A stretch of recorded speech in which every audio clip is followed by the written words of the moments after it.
这个故事，如果你听起来不累，那么你的英语能力在美国日常生活是完全够用的。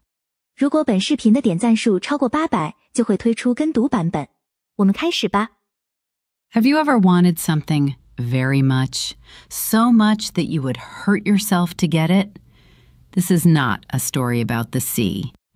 This is the story of the Little Mermaid. Far away in the ocean, the water is blue and clear.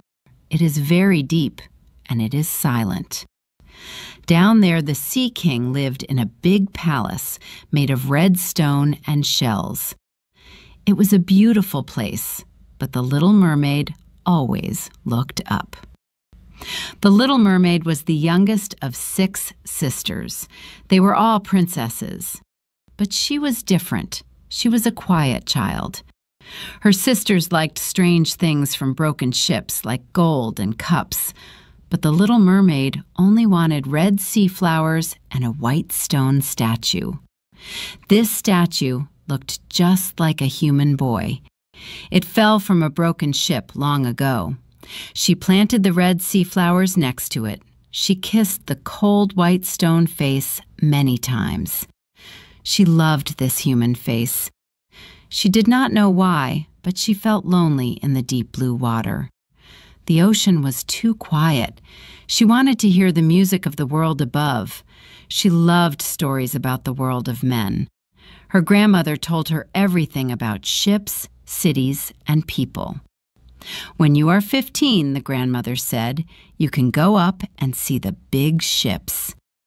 The sisters were different ages. There was 1 year between each sister. The oldest sister went up first. She came back and said, I saw a big city. The lights were like stars. The Little Mermaid listened in silence, and she dreamed. The next year, the second sister went up. I saw the sunset, she said. The sky was gold and purple. The Little Mermaid closed her eyes, and she saw the colors. The third sister swam up a river. She saw green hills and human children. They had no tails, only 2 legs. The other sisters went up too. The Little Mermaid listened to them. She waited for her turn. The time went very slowly. Finally, she turned 15. Now you are grown up, said her grandmother. She put white flowers on the girl's hair and heavy big shells on her tail. They hurt, said the Little Mermaid. Princesses must wear them, said the grandmother. You must suffer to be beautiful. The Little Mermaid shook off the big shells. She did not care about being a princess. She only wanted to see the world. She swam up through the blue water, light as a white bubble. She reached the surface. The sun had just gone down. The air was cool and fresh. Near her was a big ship with lights and music. It was loud and happy. She swam close to the window. Inside, she saw many people, but the best one was a young prince with dark eyes. It was his birthday. The prince came out on the top of the ship. The Little Mermaid watched him. He looked exactly like her white stone statue. She felt a strange feeling in her heart. She loved him right away. The party was happy, but soon the sky changed. Dark clouds came. The water turned cold. The wind began to scream like an angry animal, and the sailors shouted. It was a bad storm. The waves grew into huge mountains. The ship rocked and turned over. The prince could not hold on. He fell into the dark water. At first, the Little Mermaid was happy. He is coming to me, she thought. But then she remembered. Humans cannot live underwater. If he came down to her palace, he would be dead. No, she cried. He must not die. She swam deep among the heavy wood pieces. They could hit her, but she was brave. She found the prince. His eyes were closed. His face was very white. She held his head above the water. She let the waves carry them through the long, cold night. The next morning, the storm was gone. The sun rose. The prince did not wake up. The mermaid kissed his forehead. She saw land with a white church. She put the prince on the warm sand. She wanted to stay with him. Just then, bells rang from the church. It was time for morning prayers. Young girls came out to the garden. The little mermaid was afraid. She looked at her fishtail. She knew humans would be scared of her. So she hid behind some rocks and put sea foam on her hair to hide. One girl saw the prince lying on the sand. She ran to get help. The prince opened his eyes. He saw the human girl. He smiled at her. "Thank you," he said weakly. "You saved me." The little mermaid wanted to scream, "No, I saved you!" But she could not speak to him. She could only watch. He did not see the little mermaid behind the rock. He did not know she saved him. The little mermaid felt a sharp pain in her heart. She was very sad. She swam back to her father's palace. She became very quiet. She spent hours in her garden hugging her stone statue. She looked at the white stone boy, and she thought about the prince. "Grandmother," she asked one day, "do humans live forever?" "No," said the grandmother. "They die. Their bodies turn to dust, but they have a soul. It lives forever in the stars. We have no soul. We live 300 years, but when we die, we become white foam on the blue water. We are gone forever." "I want a soul," the girl said. "I do not want to become foam. I want to go to the stars. How can I get a soul?" "You cannot," said the grandmother, "unless a human loves you more than anything. If he marries you, his soul will flow into you. Then you will have a soul too. But this is impossible." "Why?" asked the girl. "Because of your tail," the grandmother said. "We think it is beautiful, but humans think it is ugly. They want two strange sticks called legs." The little mermaid looked at her tail. It was the only problem. She wanted the prince, and she wanted a soul.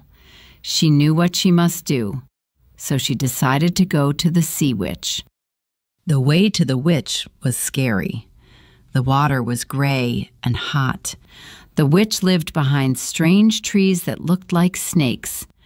Her heart beat fast with fear. She wanted to turn back, but she thought of the prince's smile. She swam fast past the snake trees. The sea witch sat in her house of bones. She was ugly and scary. "I know what you want," said the witch. She smiled a cold smile. "It is stupid. It will bring you pain." The witch laughed. "I will make a drink for you. Swim to land and drink it. Your tail will change and become legs, but it will hurt. It will feel like a sharp, red-hot sword cuts you. Every step you take will feel like walking on sharp knives. Can you do this?" "I will," said the little mermaid. Her voice shook, but she was ready. "Also," said the witch, "you can never be a mermaid again. You can never come back to the sea. And listen to me. If the prince marries another girl, your heart will break. The next morning, you will become foam." "I agree," she whispered. "Good," the witch screamed, "but I want your voice. It is the best sound in the ocean. I want it as payment." "But if I cannot speak," the girl asked, "how can I make the prince love me?" "You have your beautiful face," the witch said. "Your eyes can speak. That is enough to catch a man's heart. Now put out your tongue."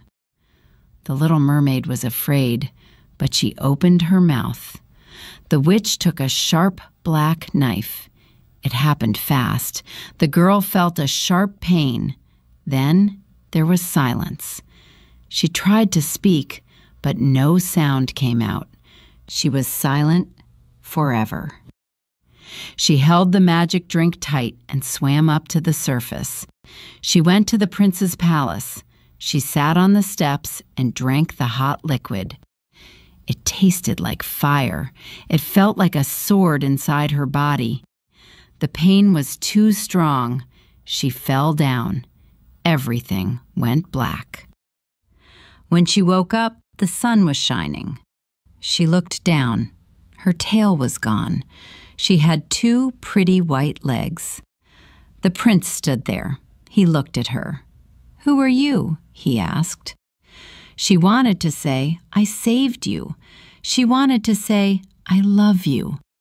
She opened her mouth, but no words came out. She could only look at him with her deep blue eyes. He took her hand. He led her into his castle. She was dressed in silk and gold. She was the most beautiful girl there. But the witch was right. When she tried to walk, her feet hurt very much. They burned with pain. But she smiled. She wanted to be with him. Everyone saw her smile, but no one saw her pain. She followed him everywhere. When they climbed mountains, her feet burned with pain. But she laughed, so he would not worry. At night, she slept on a soft pillow outside his door. She wanted to be near him every moment. The prince liked her very much. He touched her long hair. He called her his little lost child. But he loved her like a dear child, not like a wife. "You have eyes like the girl who saved me," he told her one day. He looked into her eyes and smiled. "I saw her in the church garden. She is the only woman I could love. But she belongs to the holy temple. I can never marry her. You are like her silent sister." The little mermaid's eyes filled with tears. Her heart cried, "I saved you. I carried you over the waves." But he could not hear her heart. Days passed. Then news came. The king wanted the prince to marry the daughter of a neighboring king. "My father says I must go," the prince told her, holding her hand. "I must meet her, but do not worry. I will not marry her. I can only love the girl from the church." The next day they sailed to the other kingdom. The little mermaid held the prince's hand. She looked at the blue water. She knew if he married, she would die. When the new princess arrived, she was beautiful. It was the same girl from the church. "It is you," the prince cried with joy. "You are the one who saved me." He held his bride. He was so happy. "My best wish has come true," he told the little mermaid. "You love me, so you will be happy for me." The little mermaid kissed his hand. She smiled at him, but her heart was breaking. The wedding would be tomorrow. Tomorrow, she would be foam. The wedding was grand. Bells rang. That night on the ship, there was a party. The little mermaid danced. She flew like a bird. Her feet felt the sharp knives, but she did not care. She danced for the prince. She danced for the life she was leaving. Finally, the party ended. The prince and his wife went to sleep. The ship was quiet. The little mermaid stood by the rail. She looked at the east. She waited for the sun. The first light of morning would kill her. Suddenly, she saw her sisters in the water. They were very pale. Their beautiful long hair was gone. It was cut short. "Sister," they whispered, "we gave our hair to the witch. We gave it to help you. She gave us this knife." They held up a sharp knife. "Take it. You must hit the prince in the heart. When his warm red blood touches your feet, they will become a tail again. You will be a mermaid. You can come back to us. You will live 300 years. Hurry, He must die before the sun comes up. The little mermaid took the knife. Her hand shook. She went into the tent. The prince was sleeping. His arm was around his bride. He looked peaceful. He spoke his bride's name in his sleep. She looked at the sharp knife, and then she looked at the sleeping prince. The knife was sharp, but his face was warm.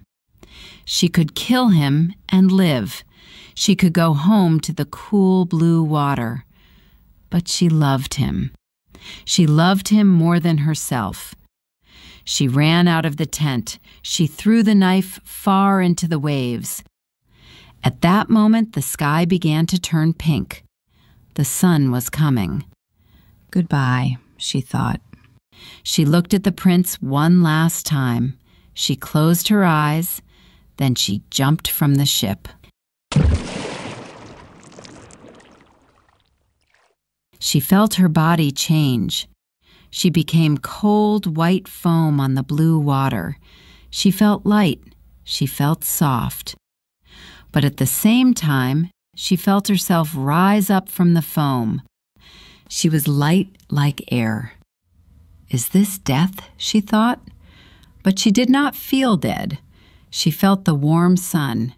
She saw clear, bright shapes floating around her. They had voices like music. Where am I? She asked. Her voice was back. It sounded like music, too. You are with the children of the sky, the voices answered. You did not turn to nothing. You have a good heart. We fly to the stars, they said. Come with us. You are free now. The little mermaid lifted her arms to the sun. For the first time, she felt a tear on her face. She looked down. The prince and his bride were looking at the water. They looked sad. They knew she was gone. No one could see her. She was silent and unseen. The little mermaid kissed the bride's forehead. She smiled at the prince. Then she rose up on the pink clouds, and she flew towards the sun, free at last. 太棒了，你把故事听完了，你离英语自由又近了一步。欢迎加入频道会员，支持频道发展。会员可获得影片的中英文对照学习资料、跟读练习视频、影片、MP3 文件等福利。这里是像学母语一样学英语频道，我们下个视频见。